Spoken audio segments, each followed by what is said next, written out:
ರಾಜ್ಯದಲ್ಲಿ ಉದ್ಯೋಗಸ್ಥ ಮಹಿಳೆಯರ ಮನೋಸ್ಥೈರ್ಯ ಹೆಚ್ಚಿಸೋಕೆ ಋತುಮತಿ ರಜೆಯನ್ನ ಸರ್ಕಾರ ಘೋಷಣೆ ಮಾಡಿ ಆದೇಶ ಕೊಟ್ಟಿತ್ತು. ಆದರೆ ಇದಕ್ಕೆ ಸಚಿವಾಲಯದ ಸರ್ಕಾರಿ ಪುರುಷ ನೌಕರರು ವಿರೋಧ ವ್ಯಕ್ತಪಡಿಸಿದ್ದಾರೆ.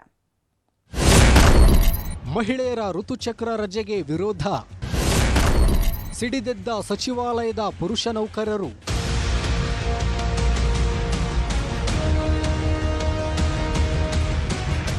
ಉದ್ಯೋಗಸ್ಥ ಮಹಿಳೆಯರಿಗೆ ರಾಜ್ಯ ಸರ್ಕಾರ ಋತುಚಕ್ರ ರಜೆ ನೀಡಿದೆ.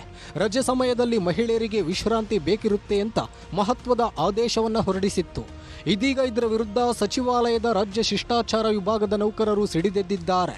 ಮಹಿಳೆಯರಿಗೆ ಋತುಚಕ್ರ ರಜೆ ಕೊಡುತ್ತಿರುವುದು ಸಮಂಜಸವಲ್ಲ.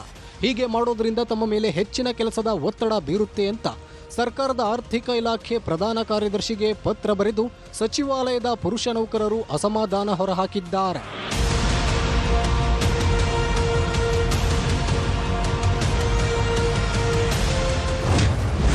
ಸಚಿವಾಲಯದ ರಾಜ್ಯ ಶಿಷ್ಟಾಚಾರ ವಿಭಾಗದ ನೌಕರರು ಮಹಿಳೆಯ ಋತುಚಕ್ರ ರಜೆಗೆ ವಿರೋಧಿಸಿದ್ದಾರೆ. ಮಹಿಳೆಯರಿಗೆ ತಿಂಗಳಿಗೆ 1, ವರ್ಷಕ್ಕೆ 12 ಋತುಚಕ್ರ ರಜೆ ಬೇಡ. ಇದರಿಂದ ಪುರುಷ ನೌಕರರಿಗೆ ಹೆಚ್ಚು ಒತ್ತಡ ಹೆಚ್ಚಾಗುತ್ತೆ. ಜೊತೆಗೆ ಪುರುಷ ಹಾಗೂ ಮಹಿಳೆ ನೌಕರರ ನಡುವೆ ವೈಮನಸ್ಸು ಹೆಚ್ಚಾಗುತ್ತೆ. ಅಲ್ಲದೆ ಮಹಿಳೆಯರೇ ಹೆಚ್ಚಿರುವ ಇಲಾಖೆಯಲ್ಲಿ ಕರ್ತವ್ಯಕ್ಕೆ ತೊಂದರೆ ಆಗಲಿದ್ದು ಪೆಂಡಿಂಗ್ ಕಾರ್ಯದಿಂದ ಮಹಿಳಾ ಉದ್ಯೋಗಿಗಳಿಗೂ ಸಂಕಷ್ಟ ಎದುರಾಗಲಿದೆ.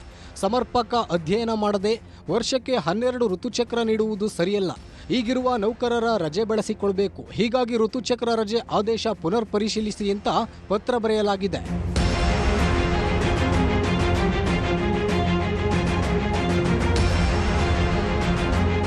ಇನ್ನು ಈ ಬಗ್ಗೆ ರಾಜ್ಯ ಸರ್ಕಾರಿ ಮಹಿಳಾ ನೌಕರರ ಸಂಘ ತೀವ್ರವಾಗಿ ಟೀಕಿಸಿದೆ. ಉದ್ಯೋಗಸ್ಥ ಮಹಿಳೆಯರು ಋತುಚಕ್ರದ ವೇಳೆ ಅನುಭವಿಸುವ ಕಷ್ಟ ಪತ್ರ ಬರೆದ ಗಂಡಸರಿಗೇನು ಗೊತ್ತು ಎಂದು ಬೇಸರ ವ್ಯಕ್ತಪಡಿಸಿದ್ದಾರೆ. ಮಹಿಳಾ ನೌಕರರಿಗೆ 1 ದಿನದ ವೇತನ ಸಹಿತ ಮುಟ್ಟಿನ ರಜೆಯನ್ನು ಘೋಷಣೆ ಮಾಡಿತ್ತು.